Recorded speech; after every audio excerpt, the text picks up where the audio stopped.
आज हम प्रारंभ करने जा रहे हैं रिसिप्ट एंड पेमेंट अकाउंट और इनकम एंड एक्सपेंडिचर अकाउंट आप कैसे बनाते हैं।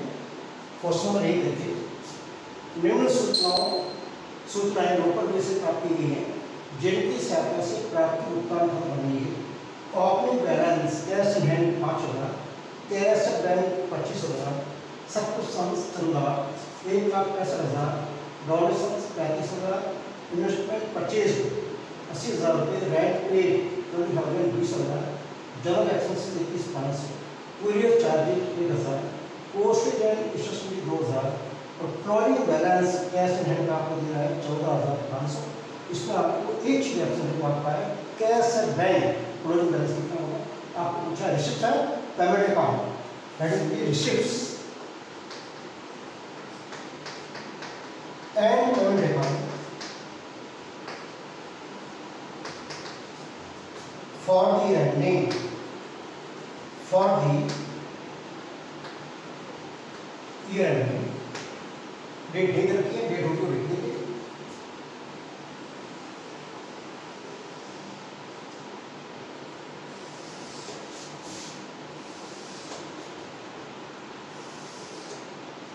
रिसिप्ट्स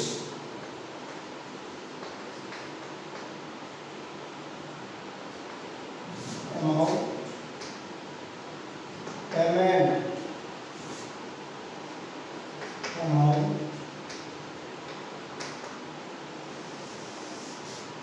प्रत्येक भुगतान की राशि।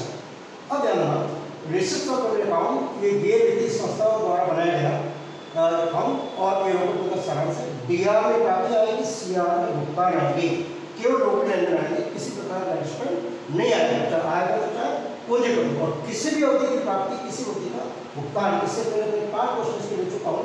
अब अकॉर्डिंग आपकी जो बुक्स में है उसको अपन प्रारंभ करने जा रहे हैं। क्वेश्चन तो आपको दे रखे हैं, पहले आपने दिया कैश इन हैंड 5,000 और कैश बैंक 25,000, ये ओपनिंग बैलेंस है। तो फर्स्ट आएगा डेबिट के अंदर to balance BD cash bank. Cash का बैलेंस है 5,000, बैंक दिया 25,000,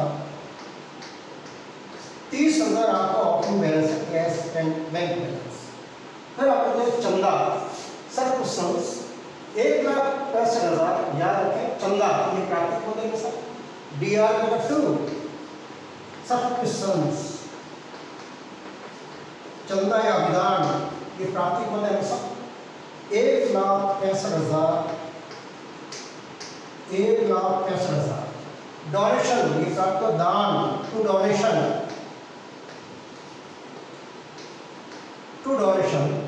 35,000। फिर ये इन्वेस्टमेंट परचेजेस आप जानते हैं पेमेंट है, ये पूंजीगत वे है। सीआर में वाई इन्वेस्टमेंट ये पेमेंट आपने किया है, विनियोग खरीदी आपने, विनियोग की निवेश किया है। Amount 80,000 rupees. Rent paid payment हुआ बाय रेंट 20,000 रुपये। जनरल एक्सपेंसेस ये पेमेंट आपका भुगतान by general expenses 21,500। Courier charges by courier expenses राशि आती है 1,000। पोस्टेज एंड स्टेशनरी बाय सब पेमेंट है बाय पोस्टेज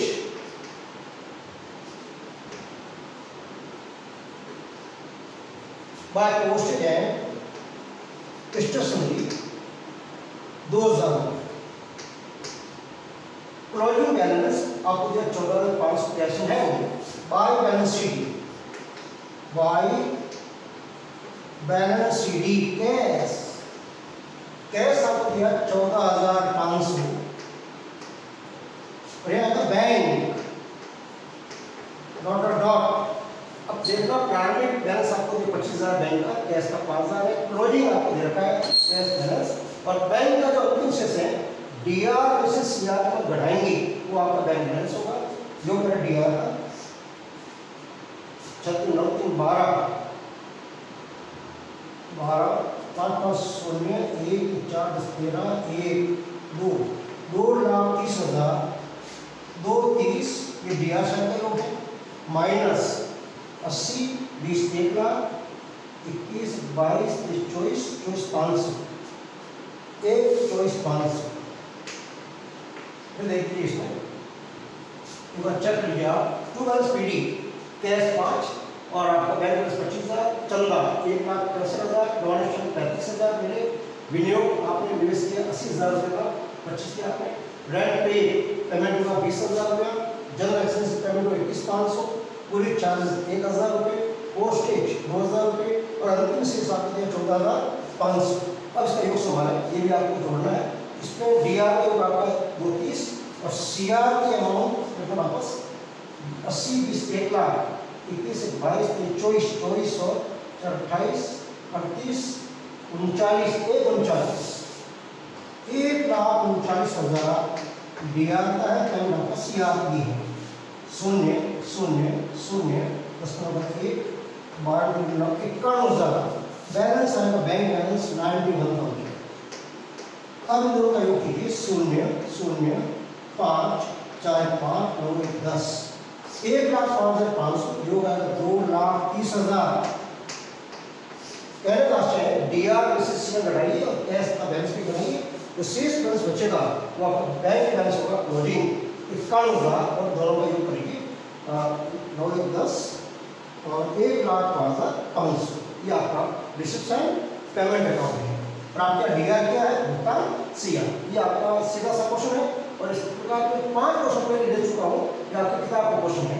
अब उसके बाद में सेकंड क्वेश्चन पूछा है वो आपको रिसेप्शन पेमेंट अकाउंट दे रखा है एडिशनल आपको दे रखे हैं और इसकी सहायता से आपको बोला गया आय व्यय खाता बनाइए निम्न रिसेप्शन पेमेंट अकाउंट व अतिरिक्त सूचनाओं की सहायता से आय व्यय खाता बनाइए ये आपको बना के दे रखा है रिसेप्शन अकाउंट ये आपकी एडिशनल इंफॉर्मेशन है जिसके आधार पर आपको आय व्यय खाता इनकम एंड एक्सपेंडिचर अकाउंट बनाना है। जानते हैं गैर व्यापारिक जो संगठन है वो 3 चीजें बनाते हैं मुख्य रूप से रिसेप्शन पेमेंट अकाउंट जैसा आपने बनाया है उसके बाद में इसी के साथ से आपको 2 चीज और कर सकते हैं एक कहेंगे इनकम एंड एक्सपेंडिचर अकाउंट फिर कहेंगे बैलेंस शीट लेकिन इसमें आपको एक बात पूछी है क्योंकि पूरी सूचना नहीं है तो इसके अंदर आपको बनाना है आय व्यय खाता चालू वर्ष का इनकम एंड एक्सपेंडिचर अकाउंट आप कैसे बनाएंगे इसको आप समझिए और समझो।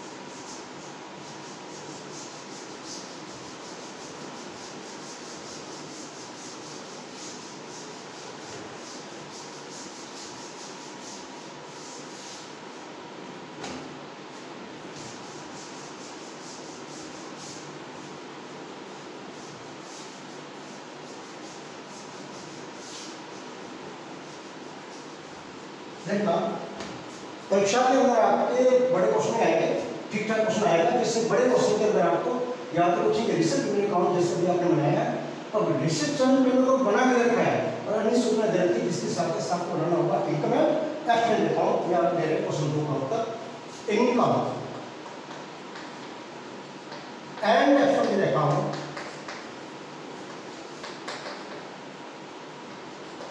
For the running for the year ending date की क्वेश्चन आपको दे रखी है जरूरी सी का डेट नहीं है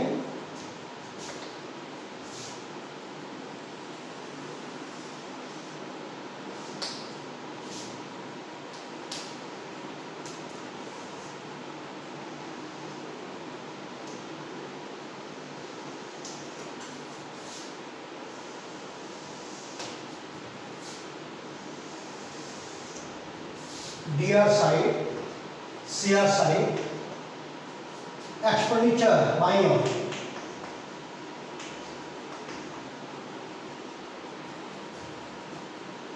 amount income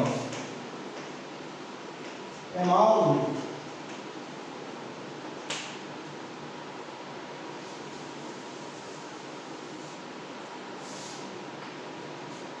rupees, amount rupees. ध्यान रखना, इसकी कुछ विशेषता समझा। आय व्यय लाभांश खाते के समान होता है, इसकी प्रकृति नाममात्र होती है, इसके अंतर्गत केवल चालू वर्ष की आय के पद दिखाते हैं, वही के पदों को यहाँ पर इसका नहीं दिया जाएगा, और चालू वर्ष से जो भी एडजस्टमेंट होंगे उनका लेखा आपको करना है।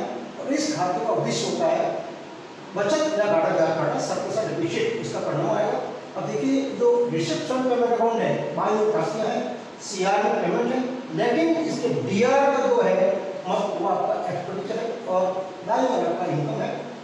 केवल चालू वर्ष की आय बदल आएगी, एडजस्टमेंट के साथ संबंधित हो भी आएंगे। देखना फर्स्ट आप देखिए सीआर की मतलब देखें, जैसे पेमेंट आपको दे रखा है, जो पूंजीगत पेमेंट है वो बैलेंस शीट में आएगा, हालांकि इसमें एक ही पूछा इनकम एंड एक्सपेंडिचर, नेक्स्ट जो आपको सुनाएंगे एक दिन बाद उस पर बैलेंस शीट तक लेंगे। तो यहाँ देखिए फर्नीचर, आय फर्नीचर ये बैलेंस शीट में है, पूंजीगत में नहीं आएगी, इसमें इन्वेस्टमेंट पूंजीगत में है, एसेट में आएगा, फर्नीचर एसेट में आएगा बैलेंस शीट के। एडवांस फॉर बिल्डिंग, बिल्डिंग का जो कंस्ट्रक्शन करना है उसके लिए हमने एडवांस पेमेंट किया है, ये भी पूंजीगत भुगतान है, तो ये नहीं आएगा।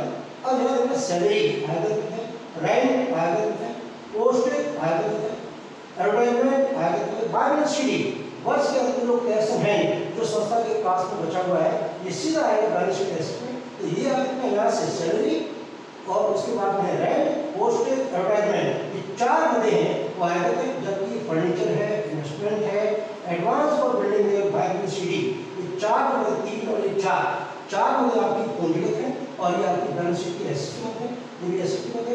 इन चार जो मदे हैं वो आय मद है, तो यहाँ इसकी एडजस्टमेंट भी है। नंबर एक, वसीयत एवं दान का 50% भाग आय मानना है, तो 50% आपको आय खाते में लेना है और 50% आपका हो जाएगा पूंजीगत बैलेंस शीट रहेगा। बकाया व्यय वर्ष के अंत में किराया चुकाना बाकी 800, वेतन के 1200, विज्ञापन के 200, ये आउटस्टोर एक्सपेंसिव है, इस साल का दायित्व है और व्यय भी होगा। विनियोगों पर ब्याज से उपार्जित 2000 रुपये यानी एक्टिव इंटरेस्ट ऑन इन्वेस्टमेंट, ये आपकी आय मद हो जाएगी। और वर्ष के अंत में बकाया चंदा आपको 2800 रुपये। अब देखो सीआर जो आपको दे रखा है वो इसके डीआर में आएगा, बाय सैलरी आएगा डीआर में, टू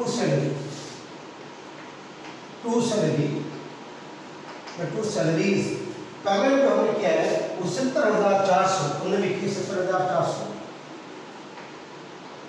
अब एडिशन आपको दे रखा है यहाँ बकाया वेतन आपको 1200 वर्ष के अंत में है, अंत वाला चुकाना बाकी 60 रुपये है, एड आउटस्टैंडिंग सैलरी राशि आपको दी है 1200, ये 1200 जोड़ के लिखिए 71,600 रुपये, 71,600 रुपये। इस साल में वेतन का व्यय वो 71,600 रुपये है, वापस में 70,400 आपने पेमेंट कर दिया है और 1200 भी चुकाना बाकी है, 71,600। अब उसके बाद दिया rent, by rent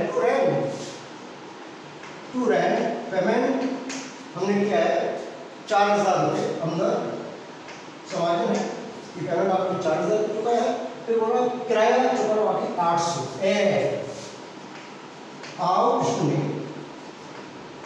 outstanding rent, ये सब क्लोजिंग है वर्ष का अंत में, और राशि आपकी है 800, ये 800।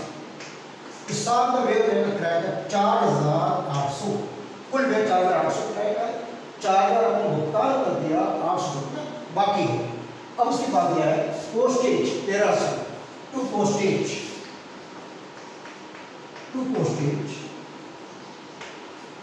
पोस्टेज राशि 1300, सीधा बात की कोई एडजस्टमेंट नहीं है। उसके बाद दिया है एडवर्टाइजमेंट टू एडवर्टाइजमेंट विज्ञापन, टू एडवर्टाइजमेंट पेमेंट हमने किया है 5,900, या 5,900 अंदर लिखा है एडजस्टमेंट है, पढ़िए आप। बकाया विगत में 200 ए चुकाना बाकी है, ए आउटस्टैंडिंग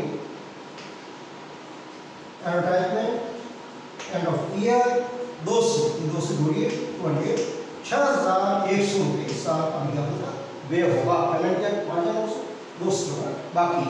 ये तो हो गया आपकी सीआर को 4 आइटम दी, बाकी पूंजीगत बैलेंस शीट जाएगी, बैलेंस शीट पे एसेट में अब आइए डीआर में जो आपको दे रखा है प्राप्तियां जो कि इनकम में आएगी, केवल आएगा या जाना स्टूडेंट्स द सम इसमें भी नहीं आएगा। डोनेशन में आएगा बाय डोनेशन, ये आएगा मतलब बाय डोनेशन। अब याद रखना वसीयत में दान का 50% भाग आगे मानना है, कुल दान मिला 32,000, 50% आपको पूरी का बेस्ट करना है, 50% आपको एडिंग मानना है। यह आपका मोबाइल पर जाएगा पूरे अबाउट 32,000 इंटू 50/16 एक बड़ा रूप है, तो यह हो जाएगा आपका 16,000। 16,000 रुपये आपकी आयत मान जाएगी। चंदा की पूर्ण रूप से आयत होती है बाई सब्सक्रिप्शन, बाई सब्सक्रिप्शन 50,200 हमने दिखाई। कारण एडिशनल नंबर 4 वर्ष के अंदर बकाया चल रहा 1800 ए आउटस्टैंडिंग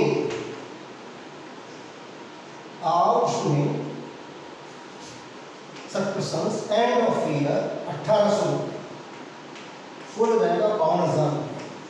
और समझिए मिला कितना 50,200 में और प्राप्त होगा आपके 1800, ये आपकी आय हो जाएगी। कुल मिलाकर चंदी की आय हो जाएगी 52,000 और ये बैलेंस शीट की एक्स्ट्रा आएगा। जब ये तो आउटस्टैंडिंग एक्सपेंसेस थे कि बैलेंस शीट तारीख में आएगा, नेक्स्ट पार्ट में आएंगे अगली वीडियो से। अब उसके बाद ये है इसमें बहुत महत्वपूर्ण है एंडोमेंट फंड। 3 फंड और होते हैं, मैंने आपको विशिष्ट को समझाया था। एक होता है एंडोमेंट फंड, इसको नहीं होते अक्षय निधि कोष। अक्षय जिसका अर्थ होता है भविष्य न होना, ऐसा उपहार प्राप्त होता है कि जो फंड पैसा मिला है उससे होने वाला जो ब्याज है, होने वाली इनकम है, उसी को व्यय करना होता है, उसको बोलते हैं एंडोमेंट फंड। ये आपकी बैलेंस शीट के दायित्व आता है, एक पूंजीगत प्राप्ति है बैलेंस शीट का दायित्व। लेगेसी ये भी पूंजीगत है, लेकिन वसीयत का 50% आयत करना है, यहाँ लगा है सीआर बाई लेगेसीज, इसको बोलते हैं वसीयत। वसीयत जो प्राप्त हुई पूंजीगत होती है, लेकिन यह आपको चला के कहा है कि 50% इसको आपको रेवेन्यू मानना है, मानना 24,000 इन 24,000 का 50% 12,000, ये आपकी आय प्राप्ति मानी है। अब उसकी बात है इसके बाद interest on investment by interest on investment, ये आपकी जो प्राप्ति है इसका एडजस्टमेंट भी है। प्राप्ति आपके इन्वेस्टमेंट 38 अंदर आएगा 38, ध्यान देना। अब यहाँ विनियोग पर ब्याज की उपार्जित है 2000 एक्टिव इंटरेस्ट, ये आपकी आय में है प्राप्त और बाकी ए ना उसमें कर सकते हैं उसको एक्यूर्ड या उसको एक बात है एक्यूर्ड इंटरेस्ट ऑन इन्वेस्टमेंट 2000 पूरे जगह 5,800 रुपये ब्याज की विनियोग पर आय। फिर आप कहते हैं interest on deposit bye interest on deposit जमा पर ब्याज, वो आपको प्राप्त हुआ है 800 रुपये, ये 800 रुपये। उसके बाद यह है सेल ऑफ ऑल न्यूज़पेपर्स, तो थोड़े रद्दी अखबार उसको बेचने से प्राप्ति by sale of old newspapers मिला के 500 रुपये, ये आपके आय का प्राप्त होता है। ये तो आपके। अब उसके बाद एडजस्टमेंट देखिए, कोई एडजस्टमेंट करना रहेगा देखिए। वसीयत तो दान का 50% आगे बनाना है, ये डोनेशन और वसीयत आधा 50% है, हमने आगे बनाना है। बकाया व्यय किराया ऐड कर दिया, वेतन आउटस्टैंडिंग है, विज्ञापन ऐड हो गया, विनियोग ब्याज कर दिया, बस के बकाया होगा, ये हो गया सारे एडजस्ट हो गए। एक बार पूरा समझे डीआर के अंदर तो सैलरी इतना पेमेंट किया है, इतना चुकाना बाकी जुड़ेगा, रेंट इतना चुकाया, इतना चुकाना बाकी है, पोस्टेज 1300 रुपये, विज्ञापन इतना चुका दिया तो चुकाना बाकी है, तो जो चुकाना बाकी है इस साल का व्यय है समझ में जुड़ेगा। और इसी प्रकार से आय में डोनेशन जो 32,000 उसका 50% आपका आएगा और 50% जुड़ेगा बैलेंस शीट के दायित्व जुड़ेगा। चंदा 18,200, चंदे की प्राप्त बाकी है 1800 जोड़ा है। लेगेसी वसीयत 24,000 है, 50% इसकी आगे होना है। उसके बाद में इंटरेस्ट ऑन इन्वेस्टमेंट 3800 मिलेंगे, 2000 प्राप्त होना बाकी है, सॉरी विनियोग प्रॉपर्टी 2000 है जोड़ा, और इंटरेस्ट ऑन डिपॉजिट 800 आपको दे रखा है, और sale of old newspaper share जो प्राप्त हो 500 बस हो गया। अब क्या करेंगे, सीआर में से डीआर घटाएंगे तो आएगा सरप्लस। यदि सीआर का अधिक है तो आएगा सरप्लस, और डीआर का योग सीआर से अधिक है तो आएगा डेफिशिट। अब देखना सीआर का योग आप करें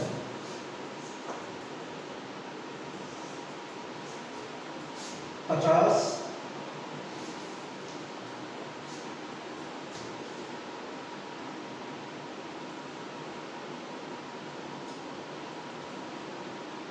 16,000 52,000 12,000 5800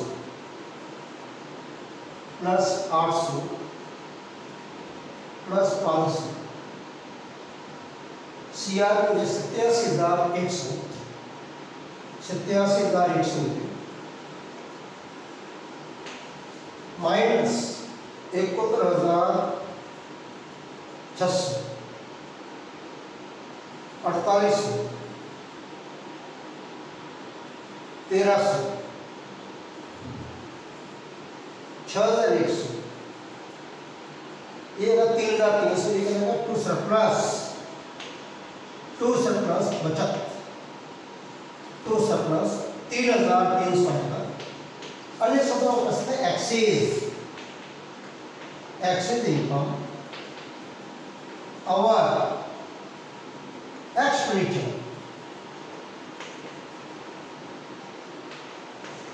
इसको आप कह सकते हैं एक्सेस इनकम और एक्सपेंडिचर कर सकते हैं। इसका अर्थ होता है सरप्लस यानी बचत अधिक। जैसे आपने पढ़ा था व्यापारिक संस्थाओं के अंदर trading account profit and loss account जैसे नेट प्रॉफिट आपने निकाला था, ठीक उसी प्रकार से सीआर के में डीआर बढ़ाया तो डिफरेंस आया है 3,300। ये कहना कि बचत यानी अधिक यानी एक्सेस इनकम और एक्सपेंडिचर यानी आय और व्यय पर अधिक योग करें 87,100। ये जो आपका है ये आपका इनकम एंड एक्सपेंडिचर। एक क्वेश्चन को लेते हैं छोटा सा।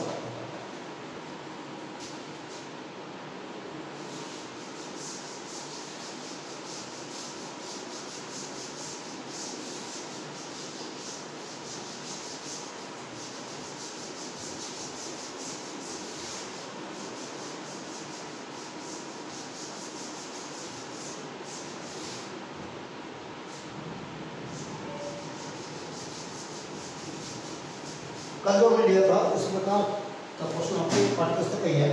देखना ये क्वेश्चन आपको दिया है विशेष कोर्स के संदर्भ में। विशेष कोर्स स्पेशल फंड है। इसमें आपको दिया है first tournament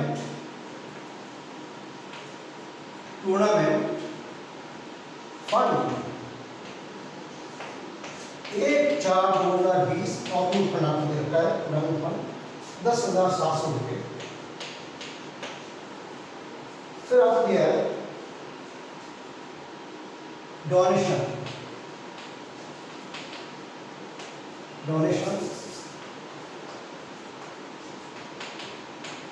received for tournament 65,800 रुपये। फिर आपको दिया है एक्सपेंडिचर, ये एक्सपेंसेस और टूर्नामेंट प्रोग्राम राशि आपको दी है 72,400 रुपये। ये आपको देगा 3 सूचनाएं। इन 3 सूचनाओं को आपको दिखाना है बैलेंस शीट के अंदर। आप कैसे दिखाएंगे विशेष कोर्स का लेखा बैलेंस शीट में। कल आपको मैंने 5 क्वेश्चन लिए थे। इसमें आपको दिया गया है एक टूर्नामेंट फंड खेल कूद जो कोर्स है 10,700 रुपये और डोनेशन वर्ष के दौरान उसका पैसा मिला है वो आपको 65,800 और खर्च हुआ है 400। इसी तरह बैलेंस शीट दायित्व पक्ष में आएगा लाभली साइज दायित्व पक्ष में। यह देखना फर्स्ट टूर्नामेंट फंड जो ओपनिंग बैलेंस है वो आपको दिया 10,700 रुपये, 10,700। अब उसके बाद में वर्ष के दौरान इस फंड का जो दान मिला है 65,800 रिफंड आपको बढ़ेगा डोनेशन फॉर दिस फंड, राशि 65,800 जोड़ी 0,0,5,1,6 14,500। और इस फंड का जो व्यय हुआ इस साल 2,800 लेस एक्सपेंडिचर एक्सपेंसेस लिखो, राशि आपकी 72,400 घटाइए 0,0,1,4 41 रुपये है। ये क्लोजिंग बैलेंस बचेगा, closing balance of tournament fund. याद रखें बैलेंस शीट में इन विशेष कोर्स को आप शो कैसे करेंगे, याद रखें बैलेंस शीट दायित्व में जो फंड ओपनिंग बैलेंस वाले हैं और वर्ष के दौरान उस फंड का फिर कोई दान आपको प्राप्त हुआ है और उस समय कोई आय प्राप्त हुई है तो जोड़ी, और उस साल उसी फंड का जो फंड के बारे में एक्सपेंडिचर किया हमने व्यय किया है उसको आप बढ़ाइए तो लास्ट अमाउंट आएगा आपका बैलेंस, क्लोजिंग बैलेंस होगा इस टूर्नामेंट फंड। नेक्स्ट है अगले वीडियो में लेंगे। धन्यवाद।